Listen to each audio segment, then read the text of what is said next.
love, life, and lunatics. The pretty lies, the ugly truth, I'm sick with love, life, and lunatics. So crazy but can't get enough of it.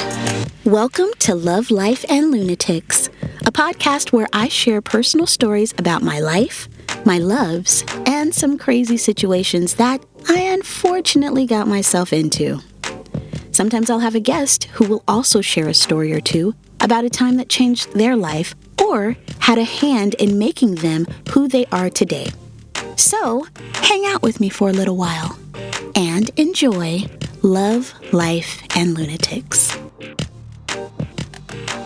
Hello, everybody. Welcome to another episode of Love, Life, and Lunatics. I hope everybody is doing well, and I hope everybody is liking my show so far. I really do love producing these shows. I was also the producer for the She Show. It's such a different vibe because I'm used to having my sisters and bouncing things off of my sisters, and we are having all this conversation. It's also a completely different show. But I do like to put these shows together. It's really fun. I actually recommend it. If everyone should do it. I think everyone should go in their life and find lessons in their life that they've learned or that's made them better or whatever. I think it's really cool. Even if you don't want to do a podcast, keep a journal or something. I've always kept journals.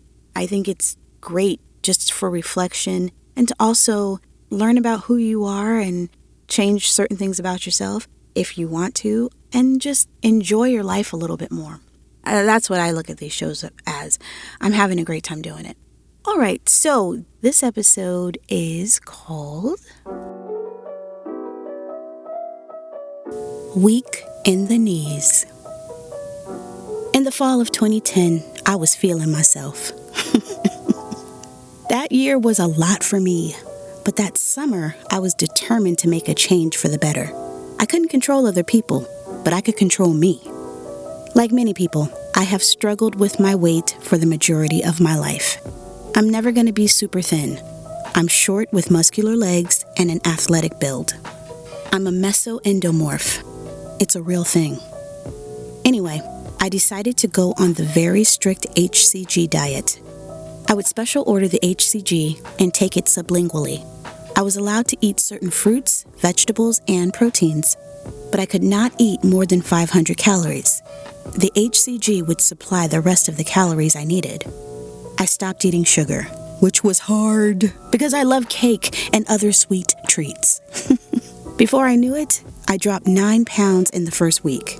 I was hungry and mean, but I was cute, so it was fine. As the weeks went on, I lost more weight regularly and quickly. I got used to the extreme diet. I bought some new clothes and decided maybe I should start dating again.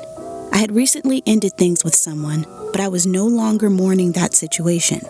Snuggle weather was fast approaching, and I wanted to find a great guy. So I got back out there.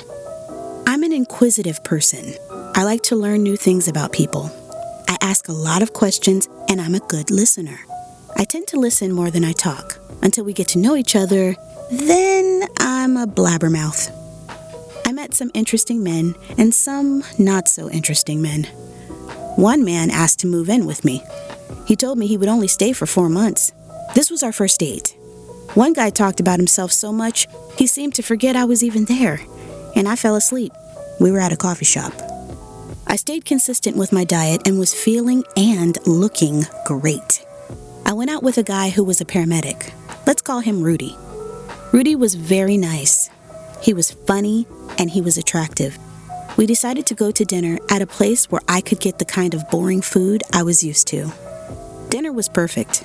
We had great conversation and we made each other smile. Once dinner was over, we made our way to the exit. But before we exited, I grabbed a mint that was in a bowl at the hostess's station. I absent-mindedly unwrapped the mint and popped it in my mouth. We were walking towards my car, which was about a block away.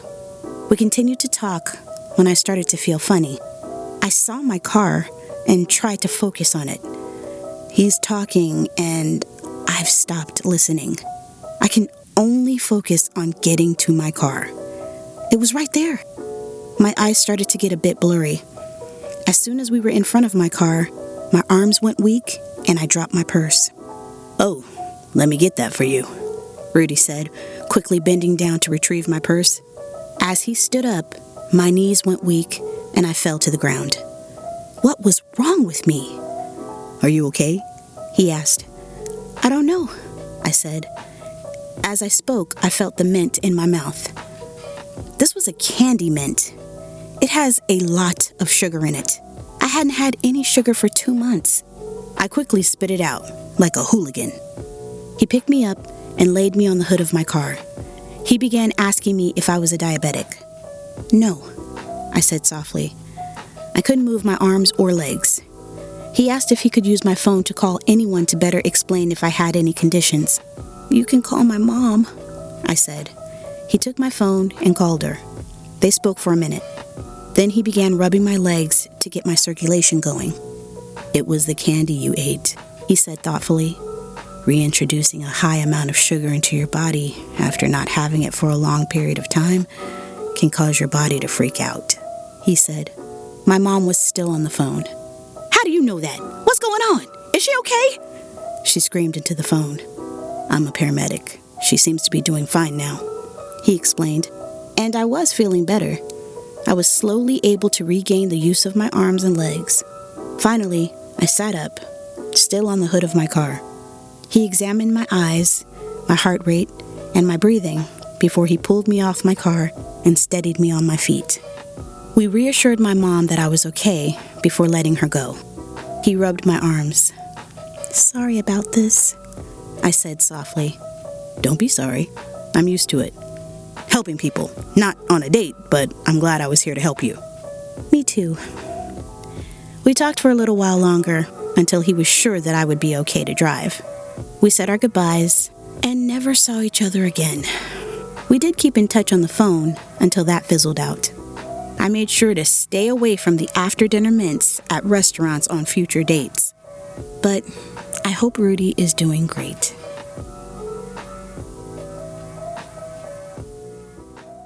Rudy. This story happened a very long time ago.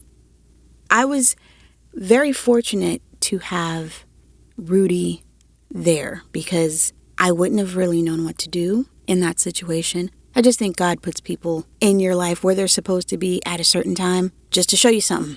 I wouldn't even thought to have a mint if I wasn't on a date. At that time, I wouldn't have thought to because I hadn't had it. I didn't eat out. I would only eat out if I was going to go out with my friends, which was very rare because I was very strict on that diet. But of course, you're going out on a date, you got to go out to eat. So that was scary. I did not have control of my body. So I remember that was very scary. Also, I don't know if this is just as a woman, but as a person who, I've been voluptuous. I like saying voluptuous. When you're working out, you really are connecting with your body, you connect with your mind, you connect with your breath, you connect with everything. And then when you change your eating plan and you're focused on exactly what you're eating, changing your tastes and the way you feel, because sometimes you're hungry, and then as your stomach shrinks, you're not as hungry as you used to be. That whole thing of revamping your body doesn't just revamp your body. Journeys like weight loss journeys and things like that, it really does revamp you as a person. But that particular diet, the HCG diet, I used to do that one on and off, I would say for about 3 years. And I would do the real HCG. It worked very well. After a while, I just had to stop doing it. But after that happened, I was still on the HCG. After that date, I think I lost maybe 10 more pounds or something like that. Because I remember I was cute, but I wanted to lose a little bit more weight. And it was more of a cleanse. And so I remember I wanted to lose more weight, and I did after that. When you're going on diets and you're working out and you're exercising, just be safe when you do it. That was the lesson I got from that. And I made sure that I was aware of what I was putting in my mouth Because I absent-mindedly, you're on a date. After dinner, what do? You grab a mint just in case. Just in case you want a beso. So that was Weak in the Knees, and I hope you liked it. Thank you for listening to Love, Life, and Lunatics. Please share your thoughts about this podcast. And if you liked it, please like and share. I'd really appreciate it. Please check out my show notes in the description box for more information. Thanks again for listening, and until next time, see ya. Love, life, and lunatics. Baby, things ain't always gonna be so bad. We can make it through the hard times. Believe me. Life and lunatics.